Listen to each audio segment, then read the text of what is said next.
Ici Cathy Tropiano. Cette semaine, mon invité, c'est Manu Lemay. C'est un visionnaire, c'est un coach de renommée internationale, expert en optimisation humaine. Je connais Manu depuis plusieurs années. On s'est retrouvés ensemble dans le premier VIP de Martin Latino. Déjà, j'étais impressionnée. Je me disais si jeune et si mature.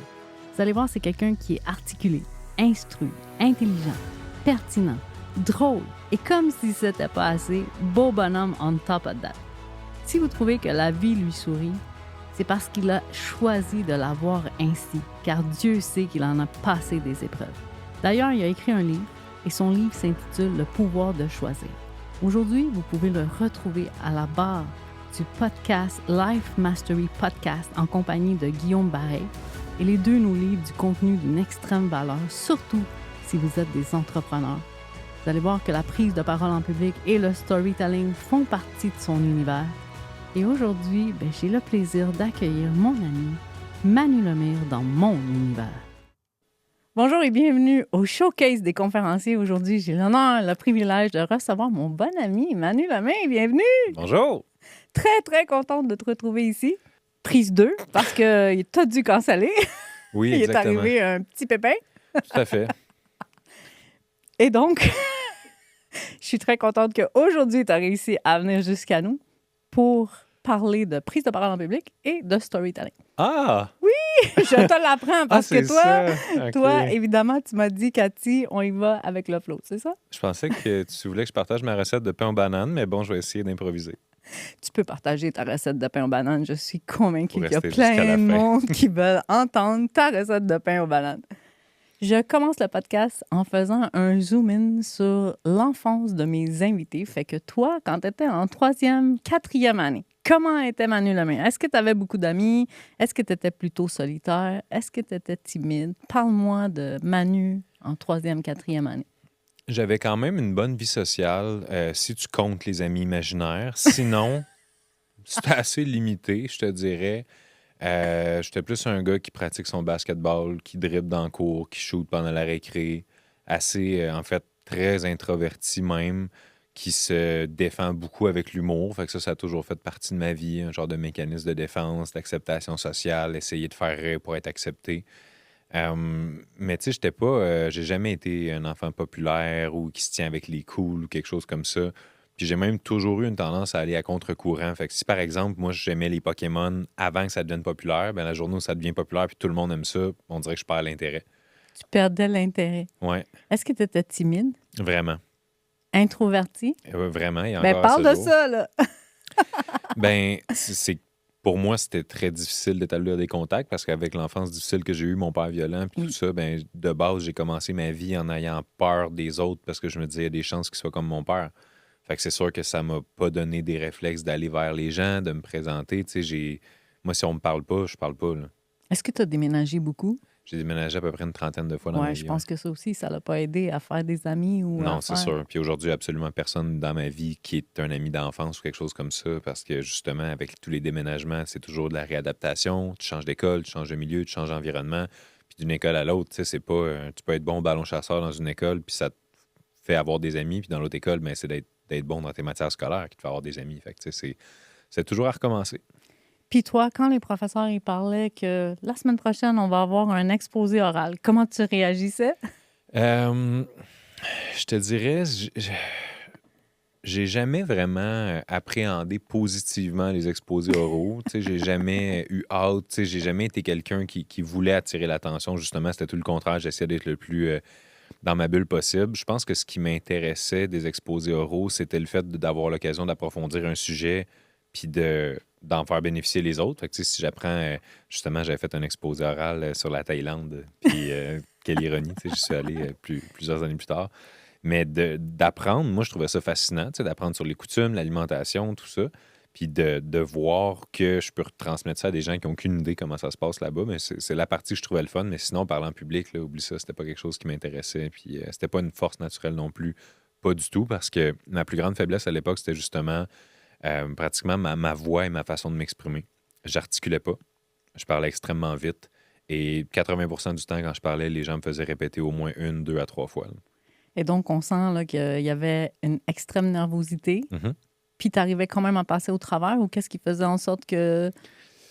C'est un peu comme dans un sport, c'est que tu rentres in the zone, hein. Voilà. Fait que quand tu te présentes sur le terrain pour jouer un match de basket ou quand tu te présentes devant la classe pour parler, ben tu step up, puis tu fais ce que tu as à faire, puis tu oublies, c'est un peu un mécanisme de défense des traumas d'enfance. C'est quand il y a de la violence qui se passe dans la cuisine ou autour de toi, il faut que tu sortes un peu de ton corps Ah, pour que voilà. tu sois capable de vivre le moment. Fait que pour un exposé oral, c'est un peu la même chose. Tu sors de toi, puis tu laisses ce robot-là faire son exposé oral, puis... Voilà, il faut plonger. Puis une fois qu'on est dans l'eau, ben pas le choix d'avancer. mhm, Aujourd'hui, tu es auteur, tu es conférencier, tu as aussi un podcast, mhm. tu fais plusieurs choses. Comment la conférence arrive dans ta carrière? C'est arrivé en 2014. Je savais depuis toujours que ma mission de vie, c'est d'aider le plus de gens possible à être libres, Oui. heureux, fiers d'être la personne qu'ils sont. Puis je voulais pas que les gens aient à souffrir comme j'ai souffert pour comprendre ce que j'ai compris. Fait que je suis allé me chercher énormément de ressources pour être capable de retransmettre aux gens des concepts de développement personnel, principalement pour les aider à réfléchir sur leur vie, sur eux-mêmes, sur leurs choix. Et là, éventuellement, je commençais à écrire dans le journal d'étudiants, je commençais à coacher des gens ici et C'est là. ça, tu étais coach avant. Exactement. Puis je voulais aider le plus de gens possible. Fait que je me posais toujours les questions comment aider plus, comment aider mieux. Et éventuellement, ben, j'ai vu les gens comme Tony Robbins, Les Brown, Robin Sharma, Dan Millman, tout ça. Puis là, je me disais, OK, mais ces gens-là, ils vont dans une arena, puis il y a 10 000 personnes, puis ils peuvent d'un coup avoir un si grand impact. Fait que je me suis dit que les conférences, ce serait un outil que je devais mettre dans mon coffre pour réussir à impacter plus de gens. Fait que là, j'ai voulu justement faire des conférences, puis j'ai fait énormément de démarches pour réussir énormément. Donc, c'est de toi démarches. qui allais cogner à des portes pour pouvoir présenter tes conférences. Tu dis c'est en 2014 ta première conférence. Fait que c'est toi qui allais cogner à des portes? Ben, en fait, ma première conférence, c'est une opportunité qu'on m'a donnée, mais c'est pas nécessairement parce que j'ai cogné à des portes, c'est plus que moi, je me suis dit, quand l'élève est prêt, le maître apparaît. Oui. Donc, je pense qu'il y a beaucoup de personnes qui vont poursuivre des opportunités ou essayer de faire en sorte qu'un projet lève ou que quelque chose arrive dans leur vie professionnelle, mais sont-ils réellement prêts? C'est Et une bonne ça, question. ben, puis il y a beaucoup de personnes, malheureusement, je pense, qui sont, tu sais, ils essayent d'avoir du succès au lieu de devenir la personne pour qui le succès est inévitable. Oh, wow. Puis je me suis dit, au lieu d'essayer de trouver toutes les opportunités possibles, puis d'aller cogner à toutes les portes pour montrer, hey, voulez-vous me donner ma chance comme conférencier, je me suis dit, je vais devenir inévitable comme conférencier. Comme ça, le jour où est-ce que là, je vais être prêt à partager mon message, sans l'ombre d'un doute, ça va être, mais la réponse, c'est oui. Fait que ce que Je j'ai trouve fait, que ça amène beaucoup de légèreté, cette façon de voir. Wow. ben, c'est d'accepter qu'il y a un processus qui est long terme aussi là-dedans. Fait que cette étape-là, tu sais, quand on veut le succès maintenant, on commence à faire souvent des petites actions. Tu sais, on se dit, OK, je vais faire un petit move là, une petite stratégie là, je vais aller voir une personne là qui peut m'ouvrir des portes, mais tu sais, c'est très micro, c'est pas macro. Oui. Tandis que quand tu te concentres sur devenir le genre, tu sais, devenir l'auteur avant de publier le livre, devenir le conférencier avant de partir en tournée, devenir le coach avant d'essayer de bâtir une business en ligne, ben c'est ce qui fait que le jour où est-ce que ça commence à faire boule de neige, puis que tu commences à avoir des clients, les gens commencent à parler de toi, ben ça peut, comme une traînée de poudre, ça peut exploser. Puis ça a été mon cas. Tu sais, tu as vu ça aller un peu Oui. 2014-2015. Je passais de personne me connaît à je me fais inviter partout. Je fais des tournées de conférences à travers le Québec. La France, tu sais, ça a vraiment, en 2 ans, on a passé de personne sait c'est qui à pas mal tout le monde dans le milieu c'est qui. Puis ça s'est fait très, très rapidement, justement, mais avec un 7 ans de préparation dans C'est l'ombre ça, avant. ce tu que sais. les gens ont vu comme un succès instantané, mais ça faisait des années que toi, tu préparais ça. Exactement. Puis c'est à travers des détails. Comme moi, j'ai eu la chance dans ma malchance, qui en fait, c'était pas une malchance, mais c'est des détails comme le fait que pendant 2 ans, où est-ce que j'avais un emploi comme livreur de pièces d'automobile, qui est aucunement relié avec la croissance personnelle, on s'entend, Pas du tout. mais j'étais 40 heures par semaine sur la route. Fait que 40 heures par semaine, au lieu de perdre mon temps ou d'écouter la radio, j'écoutais des livres audio. Ah. Fait que c'est comme si 40 heures par semaine, j'étais en formation pendant 2 ans. Ton université était dans l'auto, là. Ben, puis même, c'est l'équivalent de plusieurs bacs. Si tu calcules le nombre total d'heures d'écoute de combien de fois j'ai écouté tous les programmes audio de Brian Tracy, justement, Tony Robbins, etc., que ce soit Time of Your Life, que ce soit The Luck Factor, tu sais, puis moi, j'apprenais, puis j'intégrais, puis tout ça. Fait que même si je n'étais pas encore concrètement dans cette carrière-là, Oui. je préparais le gars qui, un jour, allait être dans cette carrière-là. Fait que c'est ça aussi qu'il faut pas négliger le temps que ça prend. Puis, il y a un de mes mentors, un moment donné, il m'avait dit une phrase tellement pleine de sagesse qui était 30 ans d'expérience, ça prend 30 ans à avoir. Je veux juste souligner ici que mon mari t'a entendu dire ça en conférence, puis à chaque fois qu'il a l'occasion de sortir cette phrase-là, il nous l'a dit à nous, les 3 filles, les 3 taureaux à la maison. Fait que quand il dit ça, ça vient de toi, il dit Manu, il a dit ça en conférence. En fait, tu avais dit 25 ans d'expérience après Et là, 25 tu ans. vois, ça continue. Et là, on est rendu à 30. Quand on regarde les conférenciers de nos jours, tout le monde nous montre le côté reluisant. Fait que quand ils ont fait des conférences où il y avait des milliers de personnes, ils nous font des super belles photos, des screenshots, ça va toujours bien pour nos conférenciers ici. Moi, j'ai créé le showcase des conférenciers parce que je veux qu'on voit aussi l'arrière-scène. Comment ça se passe quand ça ne va pas aussi bien qu'on l'aurait espéré. Puis je sais que toi, tu as une couple d'histoires qui sont arrivées. Entre autres, j'en ai une en tête là, en Europe. Tu es allé pour une tournée de conférences en Europe, puis t'es arrivé un pépin. Mais si tu veux pas raconter celle-là, je te laisse raconter la fois où ça a moins bien été, où tu as eu de la difficulté à gérer ce qui était en train de se passer. Je pense que j'ai eu la chance d'avoir quand même, tu sais, puis sans vouloir rendre ça plus reluisant que ça l'est, j'ai eu la chance d'avoir une très, très belle carrière qui se continue au niveau des conférences parce que justement, il y a un de mes mentors qui m'avait dit très tôt, Don't prepare the speech, prepare the speaker. Ah, Puis je me disais, c'est vrai que dans le fond, un bon conférencier, tu lui donnes une recette, tu lui donnes le bottin téléphonique, ou tu lui donnes genre la Bible, tu lui donnes n'importe quoi. il puis va rendre ça il va- intéressant. Exactement, tu sais, raconte-moi ton week-end de shopping, puis tu sais, je vais te faire une conférence avec ça. Fait que j'avais tellement, tellement travaillé fort sur ma première conférence, juste pour te donner une idée, là, c'était 20 minutes en première partie de Mark Fisher à Québec, puis j'avais 1 an pour me préparer. Ah, Fait que t'imagines-tu pendant 1 an préparer 20 minutes? Fait que je suis rentré là-bas, tu sais, comme une tonne de briques, puis j'avais, tu sais, oui, c'était ma première à vie, fait que c'est sûr que j'avais une nervosité, puis, Oui. mais en même temps, tu sais, c'est comme le même principe au basket, tu sais, quand ça fait 10 000 shots que tu as pris dans ta vie, t'es beaucoup moins stressé que ton premier shot. oui. Fait que des choses qui se sont moins bien passées, je te dirais, c'est des fois où j'ai peut-être, ça m'est arrivé de prendre pour acquis que ça se passerait bien, mais un peu trop. Tu sais, OK. de justement à l'inverse. Comme Georges Saint-Pierre racontait récemment dans une conférence que j'écoutais de lui, tu sais, il disait qu'à un moment donné, il avait sous-estimé son adversaire parce que c'était lui le champion, puis il se disait, tu sais, puis c'est un match qu'il a perdu finalement. C'est un match qui a perdu. Puis les odds étaient à 11 contre 1 Ah, de le battre, tu sais, les paris à Vegas, puis tout ça. Fait que c'était à ce point-là que tout le monde était sûr qu'il allait le battre. Puis finalement, il a perdu parce qu'il était trop confiant. Fait que je pense que ça m'est déjà arrivé justement de faire Ah oui, tu sais, j'ai une conférence la semaine prochaine pour telle organisation, telle affaire. Fait que, tu sais, je sais que ça va bien se passer. C'est une conférence que, mettons, je sais pas, ça faisait peut-être quelques mois que je l'avais pas faite parce que j'ai plusieurs conférences. Puis celle-là, ça faisait, mettons, 3 mois que je l'avais pas faite. Fait que je me disais, ah ben oui, tu sais, je la connais par cœur, puis tout ça, ça va bien aller. Fait que pas me repréparer puis penser que je vais juste arriver on stage puis rocker ça. Puis au final, ça se passe bien parce que, tu sais, je suis capable de deliver de quand livrer même. la Puis ce marchandise. que j'oublie de dire, il n'y a personne qui sait que j'ai oublié de le dire. Voilà. Mais même si les gens ont été satisfaits, moi, par après, je sais que ça n'a pas été à la hauteur de ce que j'aurais pu donner. Et là, à ce moment-là, c'est ça qui est difficile, c'est de dire Ah, tu sais, j'ai pas de deuxième chance, là, tu sais, c'est fait. Fait que là, il faut que tu acceptes que c'est ça qui s'est passé, t'assumes ta part de responsabilité, puis t'avances vers la prochaine étape en te disant Je ferai mieux la prochaine fois, puis je me sers de ça comme leçon. Fait que c'est nous envers nous-mêmes. Toujours. Parce que c'est ça, le conférencier sait ce qu'il a fait de moins bien ou, mais l'audience, c'est pas tout le temps qu'elle s'en est aperçue. Exact. Puis, tu sais, je pense que justement, c'est important de ne pas prendre pour acquis, même si ça fait des centaines et des centaines de conférences, de ne pas prendre pour acquis que je vais me faire réengager, de ne pas prendre pour acquis que j'ai été bon une fois, je vais être bon toujours, de ne pas prendre pour acquis que les gens ont ri à tel moment, fait qu'ils vont rire de telle blague.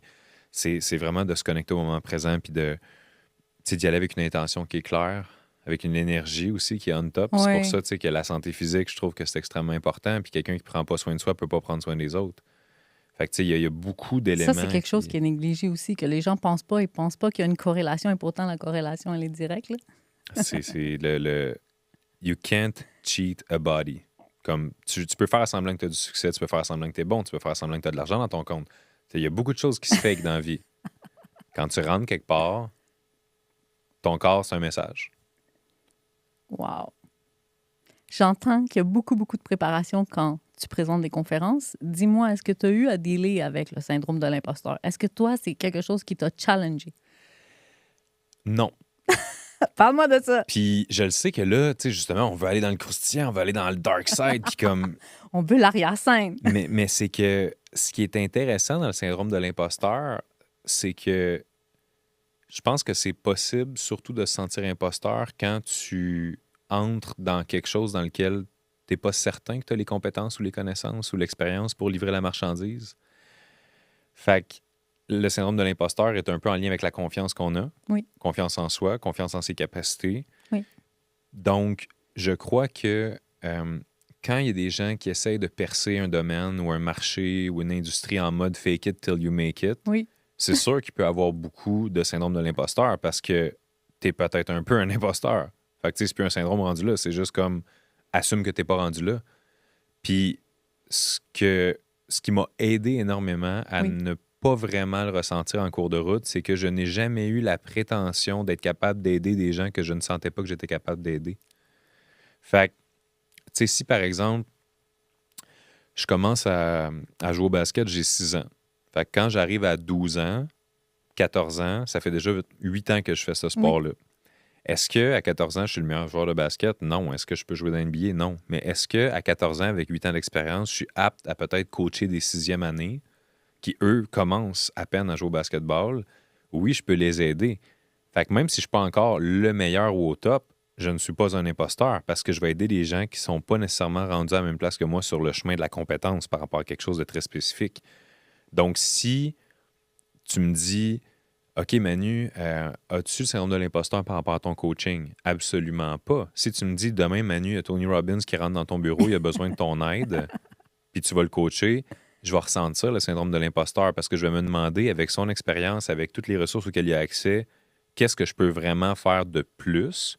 Fait que là, je vais le ressentir, mais c'est la raison pourquoi aussi je suis pas là en train de me promener puis de dire à tout le monde, ouais, je pourrais coacher Tony. Tu sais, fait que je ne prétends pas avoir accès à un niveau de compétence ou de connaissance qui n'est pas le mien. Tu sais, là, je parle du haut de ces 15 années d'expérience-là, mais quand j'ai commencé, je faisais pas semblant que j'avais 15 ans d'expérience. Non, tu avais déjà de l'expérience. Puis, ben, c'est que, exemple, quand tu rentres dans une salle, on va parler des François Lemay, Martin Latulippe. Quand tu rentres dans une salle comme ça, par exemple, dans un univers, un cercle comme ça, tu as 2 façons d'approcher le cercle. Tu peux essayer de faire comme si tu étais one of the boys, puis tu sais, comme vouloir avoir l'air rendu là toi aussi, parce que tu te dis, ben, il faut que j'aille l'air un peu à la même place pour être accepté puis intégré. Ou tu peux rentrer avec une bonne dose d'humilité puis dire, messieurs, je rêve un jour de me rendre à votre niveau de succès ou quelque chose comme ça. Si vous avez ne serait-ce qu'un conseil qui pourrait m'aider ou me propulser de l'avant, je vais être éternellement reconnaissant. Puis moi, c'est cette approche-là que j'ai eue. Fait que c'est sûr que d'arriver en mode je veux apprendre, je veux grandir, ben ça m'a permis aussi d'obtenir des informations, des conseils, puis de l'expérience de personnes qui avaient marché un certain chemin avant moi. Fait que je pense que le meilleur moyen de réussir à se libérer de ce syndrome-là de l'imposteur, c'est de prendre vraiment conscience de où tu es en ce moment, où tu veux aller pour vrai, puis de ne pas se mentir à soi-même par rapport à ça non plus. Toi, là, très tôt, tu es arrivé en disant « Comment je peux vous aider? » Puis tu es arrivé très tôt en disant aussi « Qu'est-ce que je peux vous apporter ou qu'est-ce que je peux faire pour vous élever? » Tu n'es pas venu en prétendant ou en demandant. Tu as porté ton attention sur comment moi je peux vous être utile. Je me rappelle, là, on était dans le premier VIP avec Martin Latulippe, puis je me rappelle de toi qui disais comment je peux vous aider, comment je peux vous faire avancer. Puis je pense que la chose qui t'a aidé aussi par rapport au syndrome de l'imposteur, c'est que tu n'as jamais mis l'attention sur toi. Tu as tout le temps mis l'attention sur comment je peux aider les gens. Fait que le syndrome de l'imposteur vient aussi du fait que quand nous, on veut performer, quand nous, on veut être à la hauteur, mais si on porte notre focus sur les gens qu'on veut inspirer, qu'on veut accompagner, bien, ça change la donne. Le meilleur moyen d'avoir du succès, c'est d'aider les autres à avoir du succès. Le meilleur moyen de... Tu sais, c'est aider les autres à obtenir ce qu'ils veulent. C'est le meilleur moyen, par défaut, sans même nécessairement se forcer d'avoir ce qu'on veut, nous aussi. Et toi, tu le fais bien, tu le fais depuis des années déjà, là, fait que c'est vraiment beau de te regarder aller. Toi, est-ce que tu écoutes des conférences? Bien, il y en a moins, on dirait. Je ne sais pas si c'est juste moi qui les vois plus passer, mais on dirait que je vois plus vraiment d'annonces tant que ça de conférenciers qui partent en tournée à travers le Québec ou de quoi, ou des occasions. On dirait que j'en vois plus, sincèrement. Là, j'en vois plus des occasions. Puis même, il y a beaucoup de personnes que je sais qui veulent être conférenciers ou qui sont conférenciers, mais je pense que c'est très corpo. Puis il n'y en a plus vraiment là, qui vont louer leur propre salle comme... C'est vrai. Qui osent le faire. Oui. Ben, avant la pandémie, en fait, moi-même, j'ai fait des tournées de conférences d'une trentaine de villes. Là. Je me promenais partout à travers le Québec. Je louais mes salles, j'amenais l'équipement, puis je partais, puis je vendais mes billets moi-même. C'était tout. Tu portais tous les chapeaux. Oui. 100%. Fait que je prenais les risques financiers associés à ça. Tu sais, des fois, je me souviens, il y a une fois à Chicoutimi, tu sais, j'avais une salle de 250 places, puis une semaine avant la conférence, j'avais vendu juste 70 billets, tu Ah. sais. Fait que j'étais comme, qu'est-ce que je fais avec ça? Puis finalement, je décide de faire une publicité intense pendant comme un 72 heures de pub, tu sais, vraiment. Puis je pense que j'avais mis, c'était pas un gros budget, là, c'était comme un 150 Oui, par dans le jour. temps, là, c'était pas beaucoup d'argent pour faire un gros impact. Non, c'est ça. Puis finalement, ça s'est sold out grâce à la publicité en 3 jours. Tu sais. Fait que des fois, c'est ça, il faut prendre des risques aussi. Puis justement, là, je viens de parler de publicité, mais il y a combien de personnes tu sais, qui savent pas nécessairement bien s'entourer des bonnes personnes pour aller Hmm. maximiser leur force, puis qui essayent un peu de toucher à tout. Puis je comprends qu'au début, on essaie un peu de tout faire soi-même. Puis c'est important d'avoir des connaissances de base dans chaque domaine parce que sinon, comment tu peux valider si le travail des autres est Voilà. bien fait? Mais s'entourer, là, puis le plus vite possible. Puis pour bien s'entourer, il faut avoir une vision qui est extrêmement forte, une mission qui est claire, puis qui est inspirante. Parce que si le monde a l'impression que je vais m'associer à Manu pour aider Manu, jamais ça va être aussi puissant que si moi et eux, on s'en va quelque part ensemble. Si tu leur donnes une mission, si eux, ils voient la vision que toi, tu leur proposes. Puis que ça les inspire, tu sais, parce Ouais, qu'il voilà. y a personne qui veut juste se dire moi, je vais aider Manu, puis ça va être ça ma mission de vie. Tu sais, aider Manu, ça n'existe pas, ça sert à rien, là, tu sais, c'est trop petit, là. Est-ce que tu dirais que le fait d'avoir organisé tes propres conférences puis d'avoir organisé toi tout de A à Z, c'est la meilleure école que tu pouvais jamais avoir? Ben, je pense que oui, parce que justement, tu sais, l'expérience terrain, ça n'a pas de prix. Puis si tu me donnais le choix entre avoir tout le temps du monde, tout l'argent du monde ou toute l'expérience du monde, je prendrais l'expérience parce que je vais finir par faire travailler pour moi des gens qui ont le temps et l'argent. Ah, j'aime ça, Parce j'aime que, beaucoup tu ça. sais, c'est de comprendre la game finalement, c'est ça l'expérience. Fait que là, de voir, OK, ben, tu sais, de comprendre que généralement, tu sais, les courbes de vente de billets, ça marche fort au début, il n'y a plus rien, puis ça marche fort à la fin. Tu sais, de voir, il y a plein de choses que tu apprends sur le terrain. Puis le seul moyen, je te dirais, qui peut surpasser l'apprentissage terrain, c'est l'apprentissage terrain de quelqu'un d'autre qui l'a fait avant toi, puis qui va être ton mentor, par exemple, puis qui va te dire fais pas telle erreur. Tu sais, des fois, moi, j'ai des clients qui commencent, puis que là, je les entends me parler de stratégie, puis tout ça, je fais hey, ça, c'est une excellente stratégie, c'est pour ça que je l'ai faite en 2012. Mais là, aujourd'hui, on est en 2024, tu sais. Fait que perds pas ton temps là-dessus, je te le dis tout de suite, ça marche plus. Avant, ça marchait. Pourquoi? Il n'y avait pas de compétition. Là, à cette heure, avec la compétition, tu sais, par exemple, je suis désolé d'avance pour tous ceux qui écoutent ça, à qui je vais comme péter une bulle, mais si on pense que produire du contenu de médias sociaux, c'est la manière en 2024 de se faire connaître par une nouvelle audience, c'est pas de même ça marche. Tellement pas. C'est des vidéos à 90 vues, 100 vues, puis tout ça, puis finalement, pas plus de clients, pas plus de prospects, puis pas plus de... Hey, le temps, des fois, investi dans des vidéos, puis tout ça, puis t'es comme... Cette vidéo-là m'a coûté 300$ à produire, puis il y a comme 112 vues, là. Really? Puis là-dedans, c'est des gens que tu connais puis qui sont Ah. près de toi. Mais là, tu peux pas nous laisser juste avec ça. Fait que donne-nous, si la création de contenu, c'est pas ça qui va faire la différence, qu'est-ce qui va faire la différence en 2024? Une des stratégies que je donne le plus souvent à mes clients, c'est de réussir à faire un principe de crédibilité par association. Donc, tu sais, le Oui. principe vieux comme la terre de l'ennemi de mon ami est mon ami, tu sais, ou je sais pas, je l'ai bien dit, là, mais... Fait que c'est le principe, dans le positif, il est aussi le même. C'est que si, par exemple, t'as Cathy qui est suivie par tant de personnes, puis qui est estimée, qu'on aime ce qu'elle fait, ses projets, ça fonctionne, ben là, si Cathy dit aux gens « Hey, vous devriez aller voir Manu, c'est incroyable », ben tous ceux qui trouvent que tu es incroyable vont te croire quand tu dis que quelqu'un d'autre est incroyable. Fait que je pense que le plus vite quelqu'un qui commence est capable d'aller prouver la valeur de ce qu'il fait à quelqu'un de crédible et de notoire dans une niche en particulier, ça peut être un très, très bon tremplin. Puis après ça, tu peux te bâtir un momentum.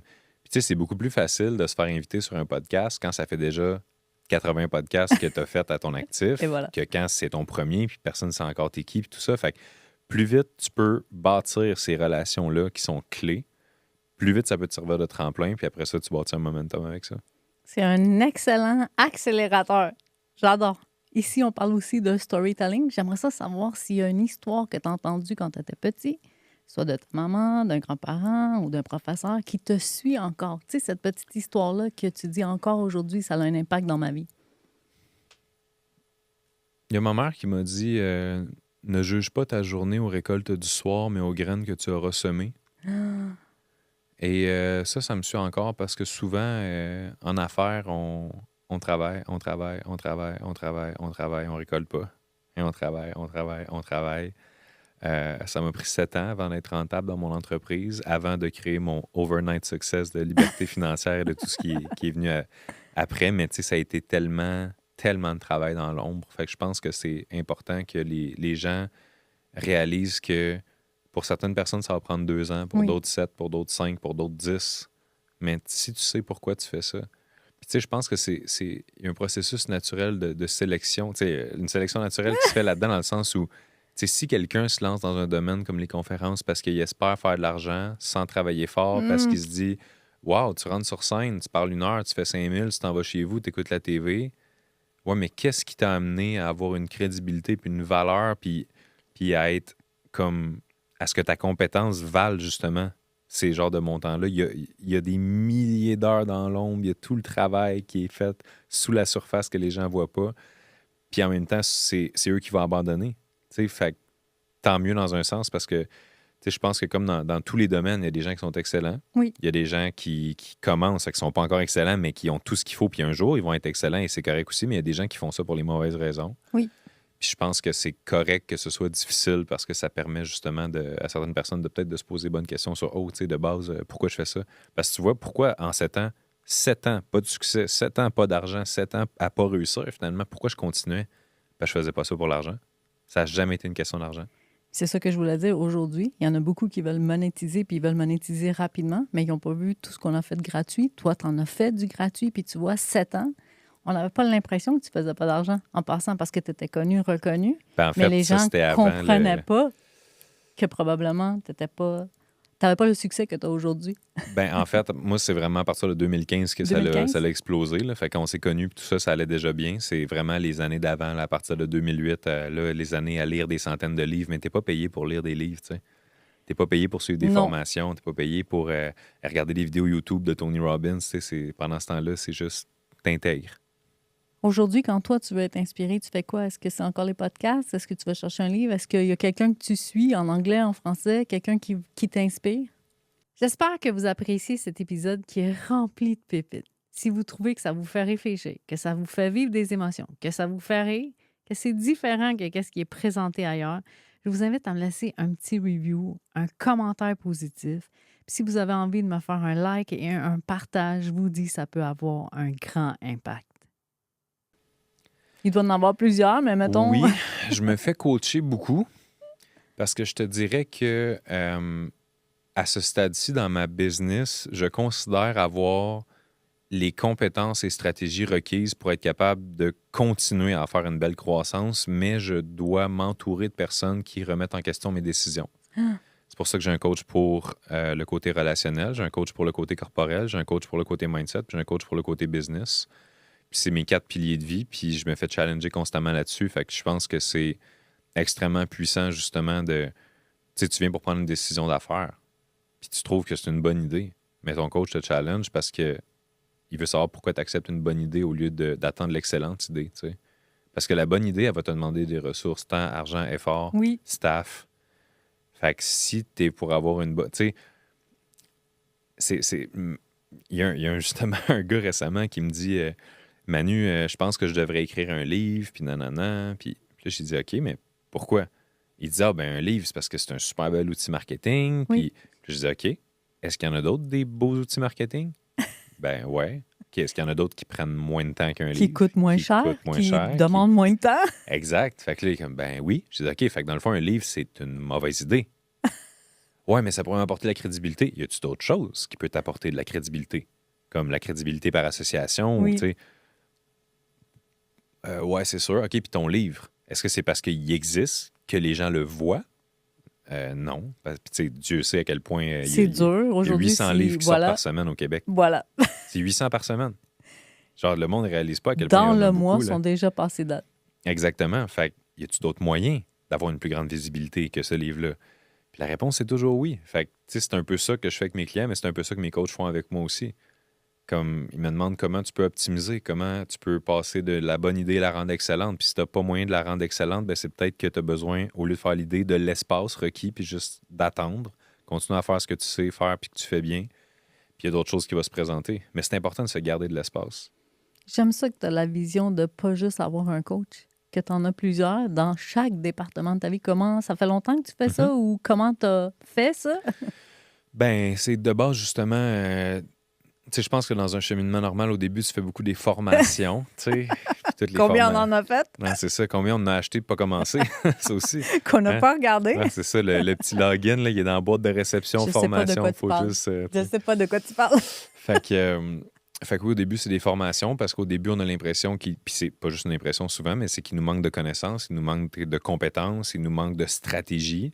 Mais tu sais, une fois que tu en as, là, puis que tu as investi des milliers, des heures, tu as quand même un bon bagage. Puis là, c'est plus juste d'être boulimique de connaissances, puis de te dire, ça me prend une nouvelle affaire, mais comme tape sur le même clou, là, puis tu sais, t'es rendu à 22 coups de marteau. Là. Non, non, c'est 1000 que ça prend. Là. Fait que tu sais, tape encore, arrête pas. Puis éventuellement, justement, ce que j'aime des coachs, puis ce que j'aime, tu sais, parce que plus ça va, au début c'était formation, après ça c'était groupe d'accompagnement, puis de plus en plus c'est accompagnement individuel parce que je veux quelqu'un qui soit un miroir. Puis, tu sais, si vous êtes 15 dans le miroir, il va refléter pas mal plus d'affaires sur pas mal plus de gens, dont des choses qui sont moins en lien directement avec toi que si c'est le miroir one-on-one, puis tu t'analyses vraiment en détail. Donc, pour moi, ces coachs-là, tu sais, c'est ce suivi-là, que ce soit chaque semaine ou aux 2 semaines, peu importe la fréquence que j'ai avec chacun, c'est juste le coach fitness, l'accountability que ça donne. Oui. Puis le fait que tu n'es plus juste toi avec toi-même quand tu manges ta poutine. Là. C'est toi avec toi-même, avec le coach qui te dit OK, mais est-ce que tu as remarqué que ça a été comme incontrôlable? Est-ce qu'il y avait une émotion? Est-ce qu'il y avait. Tu sais, Ah. là, tu te poses ces questions-là, puis tu réalises que, OK, ben, fuck, j'avais pas juste envie d'une poutine. J'avais envie d'une poutine parce que j'ai vécu quelque chose émotionnellement qui était plus difficile. Fait que de comprendre ça, ça aide à prendre des décisions différentes, puis les décisions différentes amènent des résultats différents qui amènent une vie différente.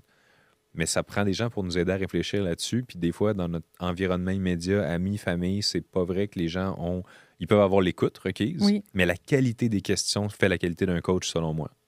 Oui. Puis pour ça, souvent, il faut payer pour avoir l'expertise qui vient avec. Mais toi aussi, c'est des millimétrages, c'est des petits fine-tuning qui font la grande différence. Tu sais, aujourd'hui, avec toute l'expérience que tu as accumulée, avec tout ce que tu as, ton savoir, tes connaissances, qu'est-ce qui fait la différence? C'est que tu travailles encore les petites choses qui vont faire le grand résultat. Ben, c'est comme dans l'exemple que Tony Robbins donne souvent de la balle de golf. C'est si tu Ou ajustes. l'avion, oui. Oui, l'avion, exactement. C'est si au début, lors de l'impact ou lors du décollage, tu fais juste changer d'un millimètre l'axe, ben, au final, là, à bout de destination, c'est complètement un coup qui est différent.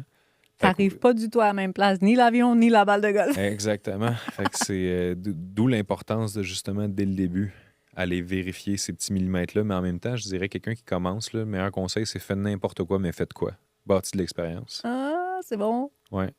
Il y a des dirigeants d'entreprise qui écoutent le podcast. Bonjour. Pourquoi on engage Manu Lemay? De quoi il va venir nous parler? Ben, c'est sûr, j'ai plusieurs conférences Oui, mais... qui sont tout aussi variées les unes que les autres, mais je pense que généralement, pourquoi est-ce que les entreprises apprécient mon passage avec leurs employés ou leurs cadres ou des choses comme ça va être principalement pour l'approche qui est super humaine, le côté humoristique. Puis, tu sais, on s'ennuie pas, on voit pas le temps passer, puis tout le monde en repart avec la sensation voulue. Puis quand on négocie ensemble, puis qu'on dit, OK, c'est quoi le besoin, c'est quoi les attentes, c'est quoi les intentions, bien, je m'assure toujours de vérifier avec la personne qui m'engage dans quel état d'esprit tu veux que les gens quittent. Si tu me dis, je veux qu'ils quittent en se regardant tous les uns les autres puis en disant, waouh, on est une famille, je peux créer ça. Si tu me dis, les gens se regardent eux-mêmes et réalisent qu'ils ont le pouvoir d'avoir un plus grand impact dans leur business en tant qu'employé, même si des fois on se sent juste employé, bien, je peux aussi créer cet effet-là. Si ce qu'on veut, c'est l'effet de sentir qu'on appartient à quelque chose de plus grand que nous, puis être motivé d'aller au travail, pas juste pour obtenir un salaire, mais pour contribuer à quelque chose de grand, ça aussi, je peux le créer. Mais tu sais, c'est tout en fonction, justement. Tu sais, là, ça fait 10 ans que je fais des conférences. Fait que c'est sûr que, vu que j'en ai plusieurs à mon actif, puis j'en ai fait dans plusieurs cadres pour plusieurs mandats, mais je suis capable d'ajuster aussi puis de prendre, OK, bien, selon le besoin du client, ça va être 80 de cette conférence-là, on prend 20 de cette conférence-là, puis on y va avec tel final pour être sûr que les gens repartent avec tel outil. Fait que, tu sais, c'est quelque chose qui peut se faire très custom, là. Et donc, tu es à l'écoute de la personne qui t'engage, mais tu es aussi à l'écoute des gens qui écoutent ta conférence. Est-ce que ça arrive qu'il y en a qui n'ont pas envie d'écouter le conférencier engagé par l'entreprise, mettons? Ça arrive plus. Ça arrive Je avant? te dirais, l'humour, c'est incroyable à quel point ça garde l'attention. Puis, tu sais, moi, je vous dis tout de suite, là, si dans votre compagnie, vous n'aimez pas rire, puis c'est sérieux, puis si on n'a pas de fun, engagez-moi pas, je ne suis pas la bonne personne pour ça. Là. On va avoir du plaisir, c'est inévitable, je m'excuse, c'est inclus. T'sais. Mais Fait je veux que, qu'on en parle de l'humour. Quand est-ce que tu as fait le déclic que je peux inclure l'humour dans mes conférences? Parce qu'on s'entend qu'une conférence, c'est pas un spectacle d'humour. Fait que comment tu as inclus l'humour dans tes conférences? Je ne peux pas le faire. Dans le fond, là, la question n'a pas été à quel dosage et progression j'inclus l'humour, mais la question a été à quel dosage et progression je me permets d'être moi-même. Ah! Puis plus je me permettais d'être moi-même, plus je me permettais d'être authentique, puis plus je me disais, OK, dans le fond, ces gens-là, ils payent pas juste pour une conférence, parce que s'ils payaient juste pour une conférence, n'importe qui pourrait venir la donner. Ils payent pour moi aussi. Fait qu'il faut qu'il y ait accès à moi, pas juste à un message. Sinon, je vais vous faire écouter une vidéo, tu sais, Et voilà. ou je vais vous faire lire un texte. Oui. Mais c'est parce qu'ils veulent cette énergie-là, ils veulent cette passion-là, cette unicité-là qu'on a tous, les conférenciers, les différents les uns les autres. Donc, plus je me suis permis d'être authentique, plus l'humour est arrivé naturellement. Là. Puis des fois, tu sais, je vais lâcher des jokes dans des conférences, puis tu sais, je vais niaiser avec un cadre qui est là sur le bord, puis qui regarde, puis tu sais, on parle avec le boss, on s'amuse. Tu sais, souvent, je vais demander aussi avant la conférence, y a-tu quelque chose qui vous fait déjà rire au bureau, tu sais, des running gags, puis tout. Puis tu sais, je vais essayer de faire un callback par rapport à ça, ramener des petites touches plus personnalisées. Là. Fait que l'humour, il te vient naturellement. On le sait que ça fait partie de ta personnalité. Un peu. Mais je sais que tu l'as aussi étudié. Fait que, tu sais, quand tu es allé l'étudier, là, 1, 2, 3 punch, est-ce que ça a changé ta façon de présenter tes jokes ou ta façon d'être humoriste sur scène? Ben, définitivement. Puis je pense que n'importe quelle de nos forces, il faut double down. Double down. Tu sais, si justement on se rend compte que, OK, je suis déjà à l'aise de faire rire, ben comme là, au moment où on se parle, je pense que je suis allé voir une quarantaine minimum d'humoristes sur scène pour aller étudier le delivery, aller étudier, OK, c'est comment les procédés humoristiques, comment ils fonctionnent, où est-ce que ça rit. Puis, tu sais, je regarde ça d'un point de vue public, mais d'un point de vue présentateur Maintenant aussi. que tu as étudié, tu reconnais leur tactique, Exactement. leur stratégie? Puis je suis capable de voir justement qu'est-ce qui déclenche les rires. Tu sais, quand ils jouent avec la foule aussi, quel genre de message, le timing qui est très, très important aussi en humour. Fait que c'est sûr que moi, je me forme constamment. Là. Puis est-ce que je te mets sur le spot si je te dis de me faire ton top 3 des humoristes? Écoute, je vais peut-être avoir l'air biaisé, mais je vais te dire Mike Baudouin. C'est un de mes meilleurs chums, fait que c'est sûr que je vais. Mais c'est On pas. le salue. C'est pas pour Salut, ça Mike. que il est juste vraiment hilarant. Sinon, dans mes. Tu sais, c'est un tout autre genre, mais j'adore Yannick de Martineau aussi. OK. C'est d'une impertinence, là, mais ça me fait mourir de rire. Sinon, ben, il y en a plusieurs. Oh, oui, que c'est j'aime, sûr là, que mais- je sais que je t'ai pris de court puis que Ouais, tu sais, je pourrais, sans dire que c'est mes préférés, là, mais tu sais, Louis-José Hood, c'est un maître dans ce qu'il Oui. fait, c'est à la virgule près. Puis, tu sais, tu vois, tu sais, tu vois que c'est chaque soupir, chaque souffle, chaque regard en l'air, c'est calculé, tu sais. c'est étudié, Ah ouais, vraiment. c'est répété. Puis c'est pour ça que ça a l'air naturel. Ça a l'air tellement naturel, mais c'est parce qu'ils exactement. savent, ils le font avec presque une inconscience. Mhm. On s'adresse à des dirigeants d'entreprise, mais on s'adresse aussi à des gens qui aspirent à être conférenciers. Fait que aurais-tu un conseil à leur donner, quelque chose que tu leur dirais, vu qu'ils sont à leur début? D'être très, très, très, très, très, très clair sur pourquoi ils veulent être conférenciers. Puis souvent, quand j'ai des clients, parce que j'en ai plusieurs qui viennent me voir parce Oui. que leur objectif, c'est de se faire coacher pour devenir conférencier, puis la première session, j'essaie toujours de les démotiver. Tu essaies de les démotiver. Ouais. Ils te payent pour te les démotiver. Ouais. Ben, tant mieux, hein, si tu abandonnes ton rêve plutôt que plus tard, tu as perdu Ça veut moins dire de que temps. c'était pas ton rêve. Exactement. Fait Voilà. que moi, j'essaye de les démotiver. Puis là, je leur pose des questions. Pourquoi tu veux être conférencier? Puis quelqu'un me dit pour avoir un impact. Je suis OK, parfait. Pourquoi tu fais pas autre chose pour avoir un impact? Ah, ben, je sais pas. Non. Parce que sur scène, genre, tu sens vraiment que tu peux avoir un impact, genre, sur beaucoup de personnes d'un coup. Je suis OK, parfait. Mais imagine que tu fais un impact devant 100 personnes dans ta salle de conférence. Tu fais une vidéo sur Facebook ou Instagram, puis tu as un impact sur 1200 personnes. Fait que pourquoi tu fais pas une vidéo au lieu d'être conférencier? Fait que, tu sais, je vais vraiment challenger mon monde pour, tu sais, parce que être conférencier, c'est un moyen d'atteindre un objectif. Puis il y a plusieurs personnes, justement, qui pensent que c'est l'objectif en soi, être conférencier, mais non, c'est un moyen. Voilà. Parce que ultimement, on veut tous être conférencier pour des raisons différentes. Puis c'est beaucoup en lien avec qu'est-ce que tu penses que tu vas filer le jour où enfin you made it as a conférencier, tu sais. Fait que c'est ce travail-là de réflexion qui est très, très important à faire dès le début parce que c'est grâce à la profondeur de ces réflexions-là et à la force du pourquoi derrière que tu vas pouvoir persévérer à travers les moments difficiles. Et Les c'est moments surtout ça. difficiles qui vont arriver, là, c'est Inévitable. incontournable, inévitable. Tu sais, il y a du monde qui se sont lancés comme conférenciers 2 mois avant la pandémie. Là. Tu sais, puis wow. Mais ceux qui ont continué après, C'est parce que justement, ils savaient pourquoi ils faisaient ça et pourquoi c'était important pour eux. Après tes questions ou ton coaching, est-ce qu'il y en a qui se sont désistés? Il y en a, ouais. Ah oui? Ouais. Tant mieux. Tant mieux, parce que c'était pas ça qui était Ben, nécessaire. ils évitent de perdre du temps ou à la limite, Voilà. ils sont motivés et stimulés d'arrêter parce qu'ils réalisent que, hey, c'est vrai, je faisais ça parce que je voulais avoir un impact, mais je peux avoir un plus grand impact de telle autre manière. Fait que tant mieux, tout le monde gagne. Ouais. Fait qu'on s'est adressé à des dirigeants d'entreprise, on s'est adressé à des aspirants conférenciers. Puis là, j'ai envie qu'on s'adresse à Manu Lemay quand il avait 20 ans. Qu'est-ce qu'on lui dit à Manu quand il avait 20 ans? Shooter! C'est pas mal tout ce qu'il était capable d'entendre à ce moment-là. Shooter! Ben, pour vrai, tu sais, le Manu de 20 ans, c'était une bonne et belle personne, mais qui faisait ses expériences, qui est en train beaucoup d'apprendre sur la vie, sur lui-même, qui essayait d'être le plus aligné possible, mais qui avait besoin de certaines erreurs en cours de route pour... tu sais, j'aime bien la phrase qui dit « Nous devons tester qui nous ne sommes pas pour découvrir qui nous sommes. Ah. » Fait que go out there, vis. Puis, tu sais, je dirais, fais exactement ce que tu as fait, dans le fond, parce que je suis fier d'aujourd'hui, ce que j'ai bâti, puis de qui je suis. Fait que je le réorienterai pas du tout, là. Puis toi, je pense que tu as été aussi bon à te mettre dans des immersions. Tu t'es déstabilisé plein de fois. Tu es parti en voyage, tu as appris avec d'autres cultures, avec d'autres gens. Ça aussi, je pense que ça t'a aidé. Mais je pense que dans n'importe quoi, si tu veux changer rapidement, change d'environnement. C'est la journée où est-ce que, tu sais, justement, quand on a gagné en 2016, je pense, ou dans ce coin-là, le voyage, là, le Lucky Seven avec Martin là, Oui! pour ses affiliés, puis il nous avait tout envoyé à Vegas, puis tu sais, de changement d'environnement total pour moi, là, qui avait 25 ans à l'époque, là. Puis avec tous les grands, là, parce Ben qu'on oui. s'entend que c'était tous des gens qui avaient Exact, énormément de tu sais, succès. Là. C'était David J, Martin, Olivier Roland, tu sais, François Lemay, tout ça, c'était incroyable. Fait que c'est sûr que d'être plongé dans un environnement comme ça, Sylvain Carufel, tu sais, tu t'es comme, oh my God. T'es Tu sais, petit, même si t'es grand. Ça n'a pas c'est rapport ça. avec la grandeur, c'est t'es petit, même si t'es grand. J'ai pas le choix de stepper up. Puis tu sais, c'est le fun parce que j'ai un groupe de coaching en ce moment, puis c'est tous des entrepreneurs. Puis justement, au resto, souvent, ça arrive que tu entends 4 personnes de suite dire « Je vais changer les frites en salade ». Fait que quand c'est rendu à la 5e personne, qu'est-ce qu'elle dit? Je vais ramasser les frites de tout le monde? Ben non, elle dit moi aussi, je vais changer ma frite en salade. Mais ça se fait naturellement. Fait que l'environnement, je pense que l'environnement est plus important dans la transformation que la volonté. Wow, quel message puissant, là. My God! Mais il faut savoir trouver ces bons environnements-là, puis il faut savoir de quelle manière on s'y intègre. Est-ce qu'on s'y intègre en mode je fais déjà partie d'eux ou j'aspire à, s'il vous plaît, apprenez-moi?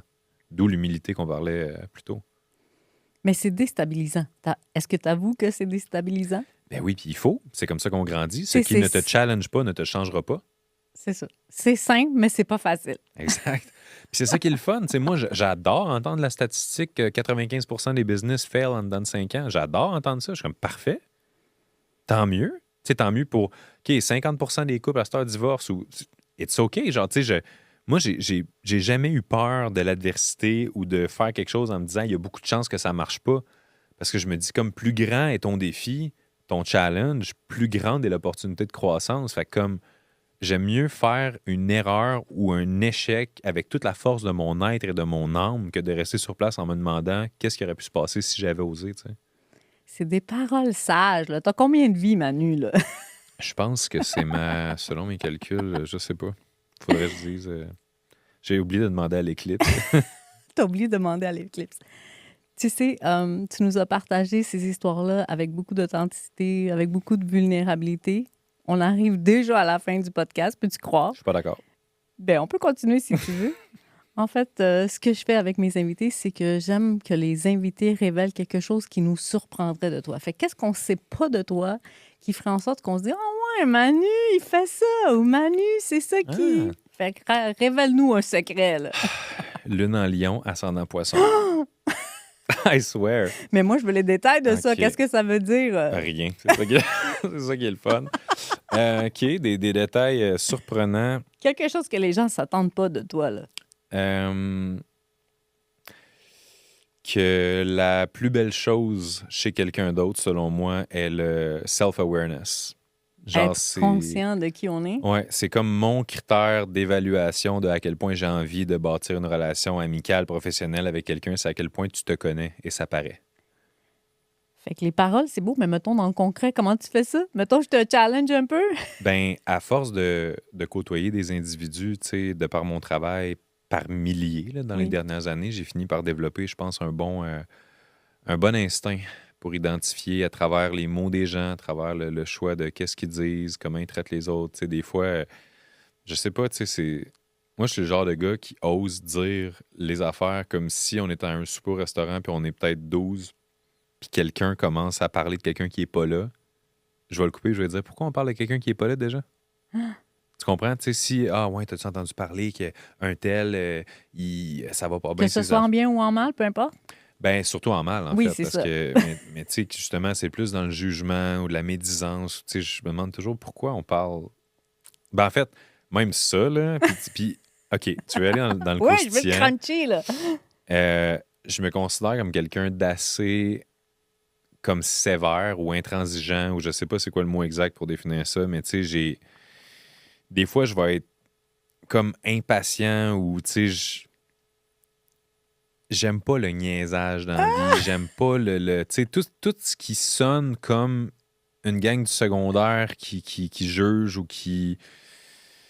J'ai bien de la misère, puis j'ose aller créer le malaise de dire, hey, comme, tu sais, on peut-tu parler du positif maintenant, ou tu sais, je vais être cette personne-là qui va comme ramener un peu l'équilibre là, dans un talk là, qui l'échappe, ou.